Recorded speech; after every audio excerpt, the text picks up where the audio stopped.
আমি বলেছি যে বয়স হলে কর্মক্ষমতা কমে। আমি 2 মাস 2.5 মাস রাস্তায় ছিলাম, নবজোয়ার করেছি। আমার বয়স ছিল 36। আমি পারবো রাস্তায় থাকতে 2.5 মাস? আমার 70 বছর বয়স হলে পারবো না। এটা সত্যি কথা, এটা আপনাকে মানতে হবে।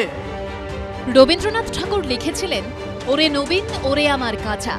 কিন্তু রাজনীতিতে কি নবীন মানেই কাঁচা? তৃণমূলের অন্দরে কয়েক মাস ধরে তা নিয়েই তোলপাড় চলছে। সেই নবীন প্রবীণ ইস্যুতে অভিষেক বন্দ্যোপাধ্যায় যে তাঁর পুরনো অবস্থানেই অনড়, তা তিনি ফের বুঝিয়ে দিলেন রবিবার।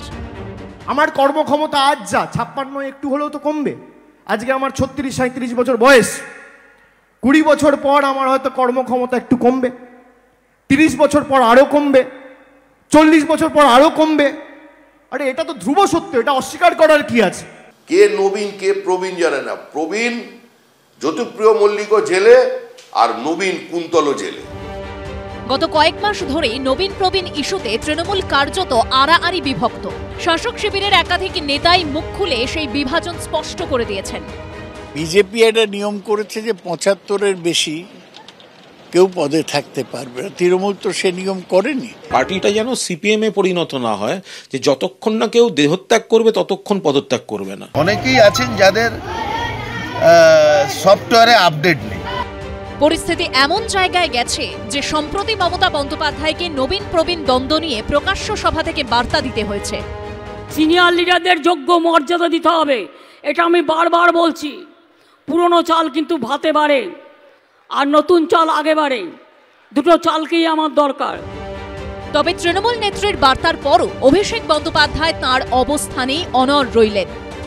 আজকে আমি যদি দিলীপ দাকে বলি, মোহন দাকে বলি যে আপনারা 3 মাস রাস্তায় থাকুন, অসুবিধা তো হবেই একটু হলেও।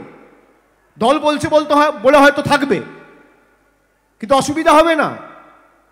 সেই তুলনায় যদি আমি একটা 25 বছরের ছেলেকে বলি, তার তো কিছুটা হলেও কম অসুবিধা হবে, কর্মক্ষমতা রয়েছে। ঠিক একই জিনিস আমার জন্য প্রযোজ্য।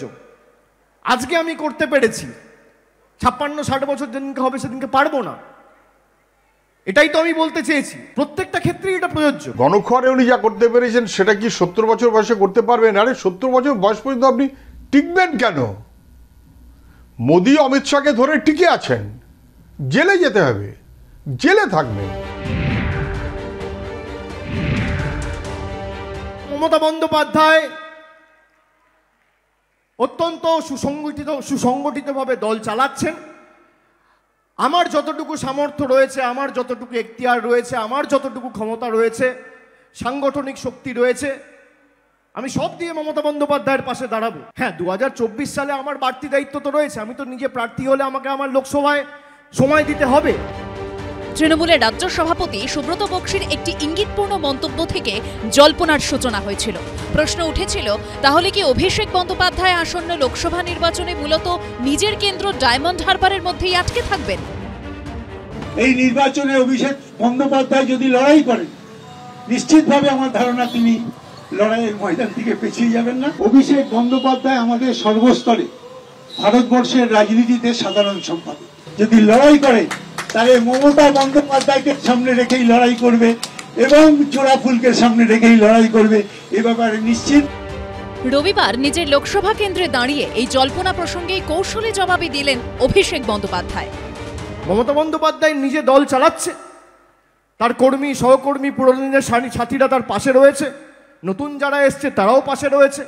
আমার যতটুকু সামর্থ্য রয়েছে, আমার যতটুকু এখতিয়ার রয়েছে, আমার যতটুকু ক্ষমতা রয়েছে, সাংগঠনিক শক্তি রয়েছে, আমি সব দিয়ে মমতা বন্দ্যোপাধ্যায়ের পাশে দাঁড়াবো। 2022 সালে শতাধিক পুরসভার ভোটের আগে তৃণমূলের জোড়া প্রার্থী তালিকা নিয়ে টানাপোড়েন চরমে উঠেছিল। লোকসভা ভোটের আগেও নবীন প্রবীণ দ্বন্দ্ব সেরকম কোনো টানাপোড়েন তৈরি করবে না তো? সেটাই দেখার। দীপক ঘোষ, গৌতম মণ্ডল ও রঞ্জিত হালদারের রিপোর্ট, এবিপি আনন্দ।